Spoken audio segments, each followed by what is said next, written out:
Hoje, no programa 9 Minutos, uma conversa a respeito de justiça, da administração da justiça e da expressão da justiça aqui no nosso estado, que é o Poder Judiciário. A gente vai conversar com o presidente do Tribunal de Justiça do Espírito Santo, o desembargador Pedro Valls Fiorroza.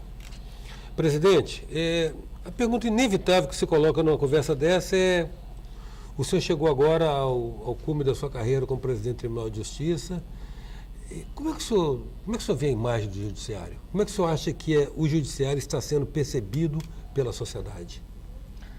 Como uma instituição, antes de tudo, morosa. Esse é o maior defeito, esse é o maior problema do Poder Judiciário. Diga-se de passagem, não é um problema brasileiro, esse é um problema mundial. Nunca houve, em lugar nenhum do planeta, e em tempo algum, um judiciário que fosse rápido. E eu me recordo, inclusive, de uma frase de um imperador chinês chamado Ansi. Essa frase foi pronunciada há 2000 anos e disse ele o seguinte: no dia que a justiça for rápida, no dia que os juízes forem rápidos, metade da população será insuficiente para julgar os litígios da outra metade. Então esse é um problema que tem a ver muito com a cultura da humanidade. Agora, dentro dessa realidade, nós temos então que separar aquilo que é prioritário para uma comunidade, aquilo que é prioritário para o povo. E nós temos que dedicar então o melhor das nossas energias para resolver isso. Eu elegi inicialmente aqueles casos de corrupção, improbidade, tortura, pedofilia e pistolagem. Eu acho que são casos que, mesmo no quadro de morosidade, mesmo num quadro de atraso nas decisões, deve merecer a nossa especial atenção. Ou seja, o entendimento é de que, inclusive, à luz das condições existentes, ele tem que trabalhar seletivamente, o poder tem que trabalhar seletivamente, com ordem de prioridade, com senso de prioridade. Exato. O que nós vemos hoje no Poder Judiciário? O que importa é a estatística. Então, o juiz bom é o juiz que julga muito. E não se preocupe em saber se aquele juiz está julgando bem. Dentro dessa realidade da estatística, um processo que trata de furto de galinha tem o mesmo valor de um outro que trata da chacina de 10 inocentes. É o mesmo valor, é uma sentença. Então, em função dessa ânsia por estatística, os processos mais graves, os mais sérios, acabam ficando relegados a um segundo plano, acabam muitas vezes ficando esquecidos, perdidos no meio de uma burocracia infeliz. Então é hora de nós fazermos um esforço a fim de que esses processos sejam julgados com preferência, a fim de que esses processos não caiam jamais no esquecimento que a burocracia causa. Não prescrevam por causa do emperramento da máquina. Exatamente. Eu, no ano passado, recebi lá no meu gabinete, por exemplo, o processo relativo ao assassinato do padre Gabriel Mer. Esse processo tramita há 30 anos. 30 anos. Não são 30 dias nem 30 meses, são 30 anos de tramitação. Passou também pelo Tribunal de Justiça o processo do ex-prefeito Anastácio Cassaro, o assassinato dele. Está para ser julgado nos próximos dias. 25 anos para fazer o júri. Então são processos muito graves, muito sérios. Os processos de corrupção, os processos de improbidade, eles afetam toda uma coletividade. Esses processos têm sim que receber uma atenção especial. Eles não podem sofrer jamais, jamais, um atraso que cause uma impunidade, porque essa impunidade, nesses casos, é muito ruim para a imagem do judiciário e é ruim para toda a população. E incentiva uma cultura de violência, né? Exatamente. Eu vou lhe dar um exemplo pequeno de como a cultura nossa estava desfocada com relação a essa questão. Assim que eu fui eleito, me dirigi ao CPD do Tribunal de Justiça e perguntei, por favor, me dê uma lista dos processos relativos à corrupção. E eu constatei que essa lista não existe. Ninguém sabe. Nós vamos ter que procurar um por um nos cartórios. Me dê a lista dos processos de tortura, ninguém sabe. De pedofilia, ninguém sabe. De pistolagem, ninguém sabe. Nós vamos ter que olhar um por um. Então a nossa cultura estava totalmente fora de foco no que toca a esses assuntos. Isso é ruim. Agora, na medida que o senhor prioriza isso particularmente numa tarefa muito mais gigantesca, consegue criar essa consciência do caráter seletivo da justiça, na medida em que se prioriza isso, também cria um efeito de demonstração bem positivo, né? Ou seja, com relação àquelas práticas, você já cria um mecanismo de inibição, né? Exatamente. Não por acaso, os maiores índices de impunidade estão nesses processos de corrupção, de improbidade, de pistolagem. Não por acaso são os processos mais grossos, que demandam mais tempo. Nós temos então que mudar essa cultura. Eu não vou resolver o problema da morosidade do Poder Judiciário. Esse problema é muito grande, é muito grave, nunca ninguém no mundo conseguiu resolvê-lo. Não serei eu em 2 anos a resolvê-lo lá na presidência do Tribunal de Justiça. Absolutamente. Agora, se nós conseguirmos eliminar a morosidade com relação a esses 5 tipos de processo, eu já estarei satisfeito. Se nós conseguirmos reduzir a um nível aceitável o tempo de tramitação desses 5 tipos de processo, está ótimo. Com relação à morosidade em si, ela passa por uma mudança substancial de cultura. Para que serve o Poder Judiciário? E eu vou dar alguns exemplos. Lá no Reino Unido, lá nos Estados Unidos, se alguém deixa de pagar um aluguel, se alguém permanece em uma casa após o final do contrato, o caso não é da justiça não, o caso é de polícia. Não há processo judicial para isso. Lá na China, crimes punidos com até 2 anos de reclusão não vão para a justiça. Há um processo especial, simplificado, que, vamos dizer assim, que permite um julgamento dentro da delegacia. Então a gente vê aqui e ali surgirem ideias para desafogar o judiciário. No Brasil, trilha-se o caminho oposto. Joga tudo na justiça. Tudo nas costas dos juízes. Então a gente vê um juiz aí com 10 mil processos, 15 mil processos. Isso não é razoável, isso não é lógico, isso não é inteligente, isso não vai dar certo nunca. Muito fácil dizer, está faltando juiz. Não está. Vamos fazer mais concurso, bota mais juiz para dentro, aumenta o quadro, incha, e nós vamos chegar à conclusão, e já fizeram esse estudo lá no Chile, de que mais da mesma coisa não vai resolver nunca. Nós temos que partir para um reestudo das bases, da cultura, da finalidade última do Poder Judiciário. Em 9 minutos, nós estamos conversando com o presidente do Tribunal de Justiça do Espírito Santo, o desembargador Pedro Walsfio Rosa. Voltamos já.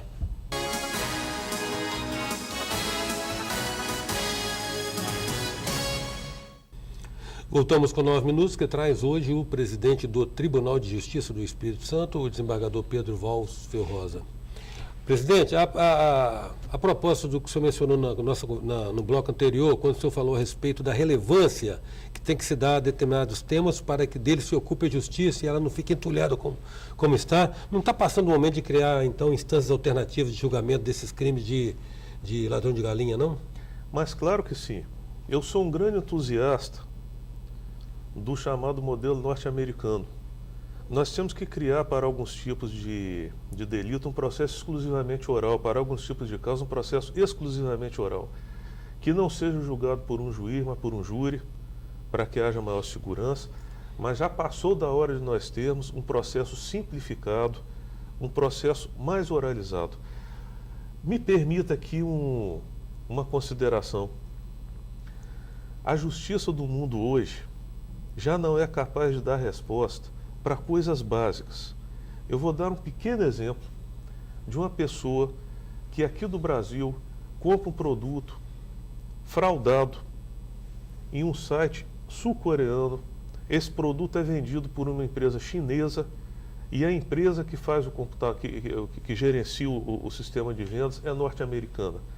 Esse consumidor vai reclamar quem?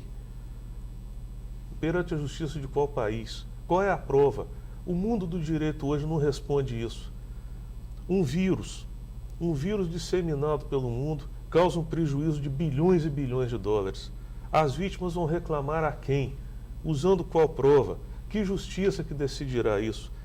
Então, o nosso sistema de leis já está em descompasso com o século XXI, como já estava com o século XX. E nós não estamos nos dando conta disso. Eu acredito que mais ou menos uns 20 anos nós chegaremos a um ponto de implosão.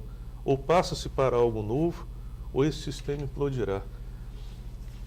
Doutor Pedro, houve uma situação, um episódio recente que eu achei que houve até uma interpretação. Eu pessoalmente fiz uma outra leitura do episódio, mas ele ganhou, ele tinha algo de espetaculoso, porque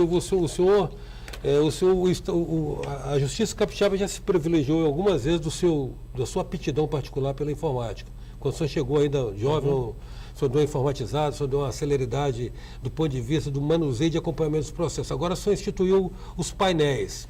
Houve um registro de uma pessoa, de uma juíza que observou, que teria feito algum tipo de contestação, no que eu entendi até legítimo da parte dela, porque ela achar que ela está exposta ante a deficiência do sistema que o senhor está narrando desde que nós começamos essa conversa. Né? Então o juiz não vai assumir o ônus de um estado de coisa que transcende muito a capacidade dele pessoalmente.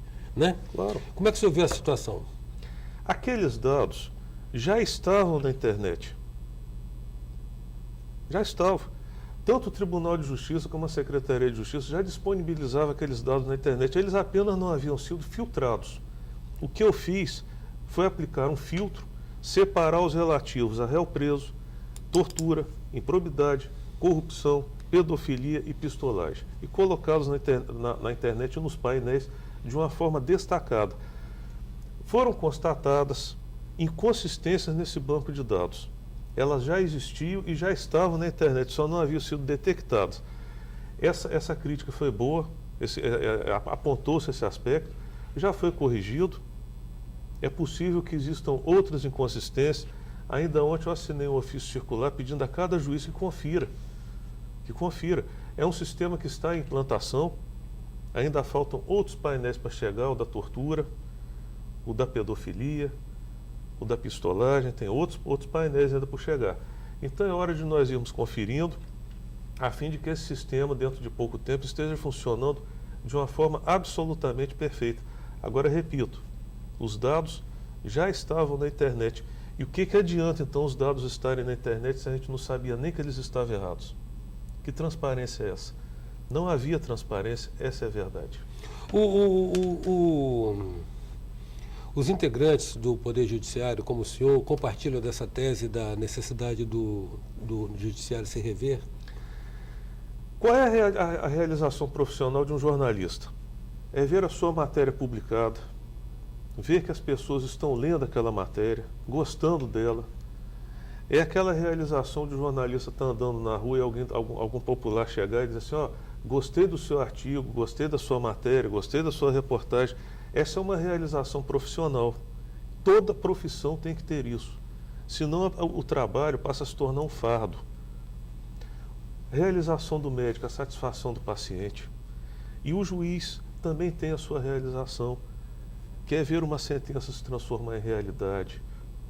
É ver a população sendo beneficiada com uma decisão. Ele sente falta disso. O que nós estamos vendo hoje? Que o juiz se transforma a cada dia mais em um burocrata, incapaz de transportar para a vida real aquilo que ele decide. Isso é frustrante, isso é péssimo. Eu tenho recebido visitas de dezenas, centenas de juízes, buscando um retorno a essa satisfação profissional, essa realização. E já começa a haver um consenso de que sem uma mudança de cultura, sem uma balançada na árvore, essa realização será impossível de ser alcançada. Nós estamos hoje em um mundo muito burocratizado, muito complexo. Vou dar um exemplo grotesco, mas que representa bem a realidade que vivemos. Imagine um juiz que responde pela primeira e segunda varas. Enquanto o juiz da primeira vara ele precisa de uma informação sobre um processo que está lá na segunda. Ele não pode simplesmente atravessar o corredor, pegar a informação, voltar e juntar nos autos. Ele não pode. Ele tem que mandar uma carta dele para ele mesmo, pedindo que ele informe a si próprio sobre aquele processo.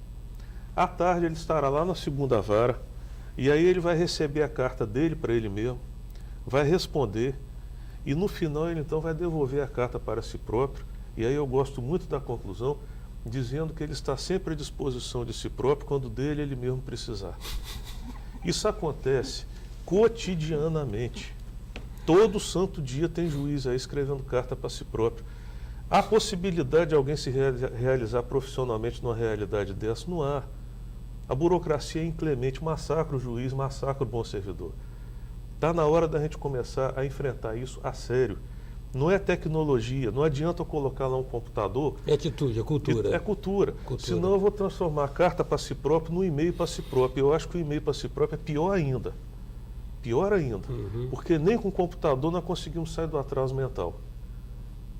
Precisamos, na verdade, estreitar a distância entre o mundo real e o mundo do jurídico, né, doutor Pedro? Exatamente. Nós temos hoje um mundo das leis totalmente dissociado da realidade das ruas. Totalmente. Nós temos que começar a estudar a realidade do judiciário, a realidade do mundo das leis, sob o ponto de vista das ruas, da necessidade premente de uma sociedade que não aguenta mais conviver com impunidade, que não aguenta mais conviver com a morosidade absurda em certos casos, principalmente. Doutor Pedro, gratíssimo pela sua presença aqui no nosso 9 Minutos. Muito bom tê-lo aqui. A honra toda minha. Em 9 minutos, a gente contou com a presença do presidente do Tribunal de Justiça do Espírito Santo, o desembargador Pedro Valls Felrosa. Até já. Sou passageiro do tempo, tentando entender erro e acertos caminhos, aprender